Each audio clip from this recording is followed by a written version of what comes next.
As I have said many times in the past, no random person on the internet will know more about my family history than my family. Now, every single member in this family knows something different than another family member because we all come from different branches and have our own different stories with Uncle Harley and working within Kentucky Fried Chicken. My page is a combination of all those stories put together, and I'm just the messenger of the family that wanted to share their stories.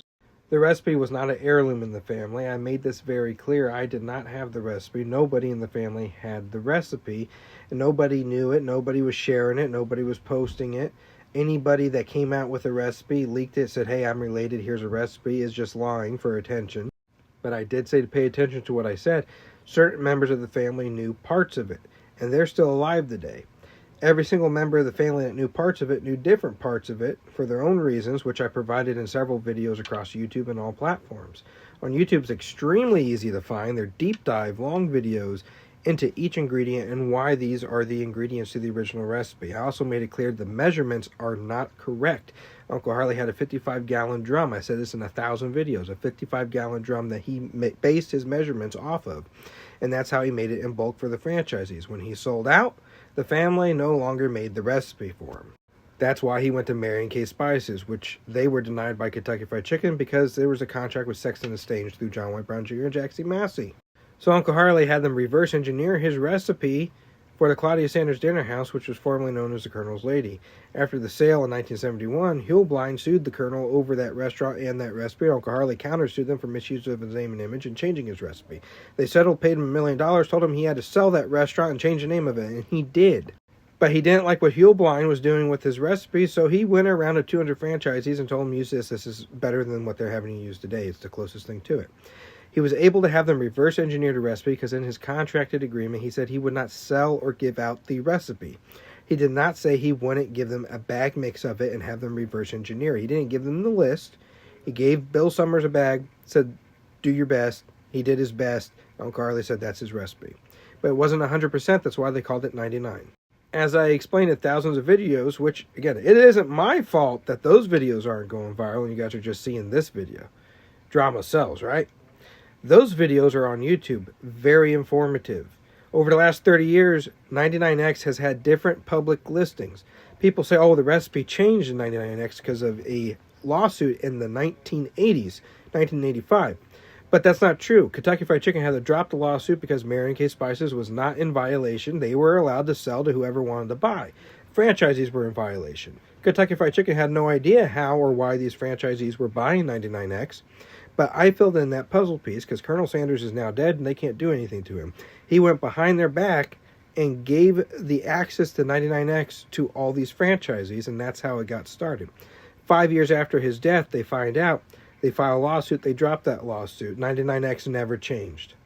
But due to FDA requirements over the years, their public listings have changed. They 100% had allspice listed on their ingredients.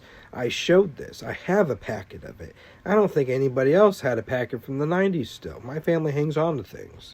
100% said allspice. Well, when I go through the public listings that were available and what the family did know and what I could piece together, I didn't have 11 herbs and spices. So I started digging further, and I made a video on YouTube about this. You can absolutely mimic the flavor of allspice with 3 ingredients. There's other ways to do it too, but with 3 ingredients, nutmeg, cinnamon, and clove.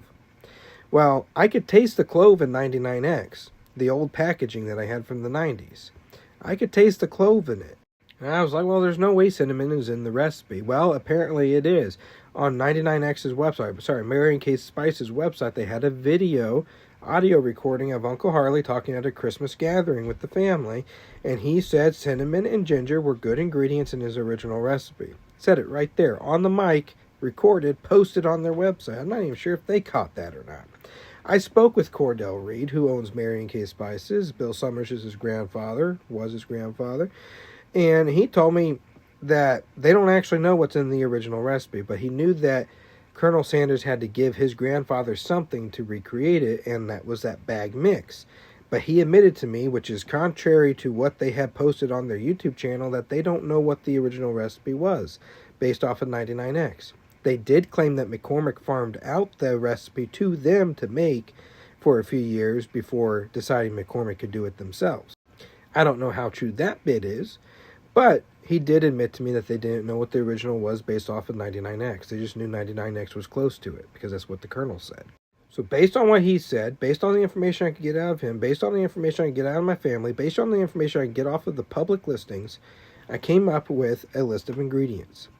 So because of that video that was on there and the conversations that I had, that confirmed to me that cinnamon was in it, ginger was in it. I had to add those.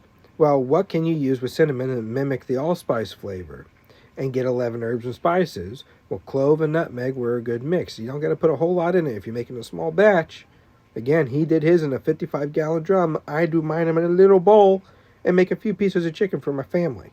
And I'm sitting here again making almost a 10-minute video talking about the ingredients and the facts behind it, because the videos where I explained it are not going viral. Please check out the YouTube channel and look at those things. Undeniable facts. When I split allspice into 3 ingredients to mimic the flavor of allspice, I got 11 herbs and spices out of that. That were a perfect combination that tasted as close as we could possibly get to the original recipe. Cinnamon, nutmeg, and clove. Allspice 100% in 99X. And maybe that is the reason. They don't have garlic powder in the 99X, and they use allspice.